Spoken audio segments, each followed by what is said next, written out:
Breaking tonight, lots of fallout after the White House is accused of a stunning display of hypocrisy as the administration admits that it is failing to meet its own demands when it comes to who gets paid what. Welcome to the Kelly File, everyone. I'm Megyn Kelly. Hours ago, the president signing an executive order to encourage federal government contractors to pay men and women the same money for the same work.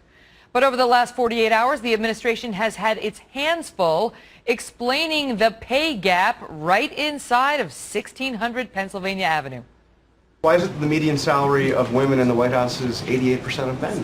We have, as an institution here, have aggressively addressed this challenge, but it is better than the national average. What I'm saying, we're an open. Well, first of all, again, if you want to compare metrics, we're doing better than the public. We're doing better than the public at large.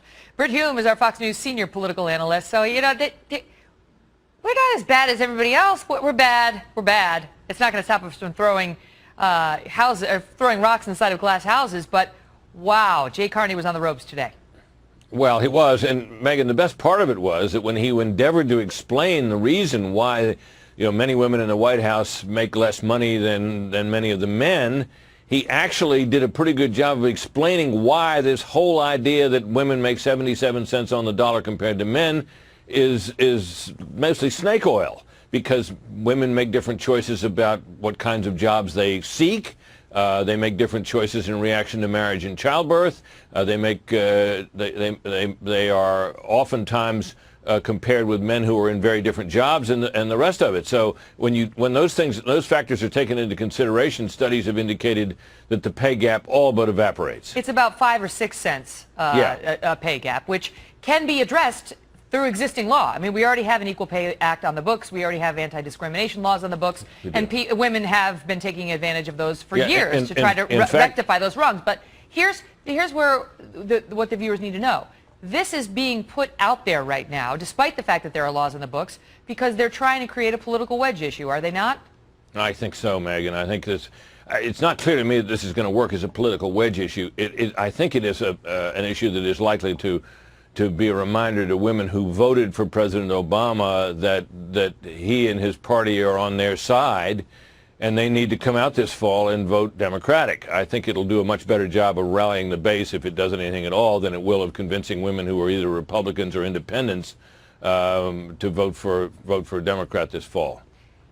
Is there any risk to the Democrats in doing this? Because you know, their own Labor Department is basically saying that the pay gap is more like 5 cents.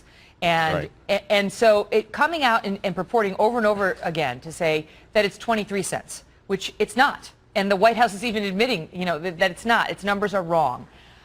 Do they run the risk of A, losing more credibility when it comes to numbers, and B, the risk of infantilizing women by saying if there's any disparity, and it may be wrong and it may be illegal, what you need is me, Uncle Sam, to come in and try to rectify it for you. You can't argue on your own. You can't sue on your own. You need the feds to come in and rectify it for you. Well, that's a kind of a conservative argument, but I think it will, that view will be, a lot of women will react that way. How many of them were people who were ever going to be much exercised by this whole issue to begin with is unclear. And I would also say that one thing I did notice in this particular case, that it wasn't just Fox News calling the president out for this bogus statistic he's been using. A lot of other media did too. Oh, the former Fox News guy, Major Garrett. Yeah, Major Garrett was all over it. It was Jonathan Karl of ABC News who was asking those questions. Even Slate. Yeah, even Slate, which is, you know, decidedly a liberal online magazine, was on this as well. And so I think this is probably not going to work very well, but you know, they're going to try it anyway. Look, if you're in the situation this president and his White House and his administration are in now, with foreign policy in a state of near total collapse, with all that's happening in the world, and Obamacare having turned out the way it did, and the economy never really reaching the kind of robust recovery we'd all hoped for, you got to talk about something other than those things. Yeah, so try this stuff. Right in their own White House, the numbers are off. They're busy lecturing the country on how the numbers are off. Right in the White House. There's the same pay disparity that they're complaining about. I didn't say it was going to work. I said it probably wouldn't work. We normal people do not understand life inside the Beltway, Brit. Well, there are times when I've been here a long time and I don't understand it either. All right, good to see you. Thanks, Megan.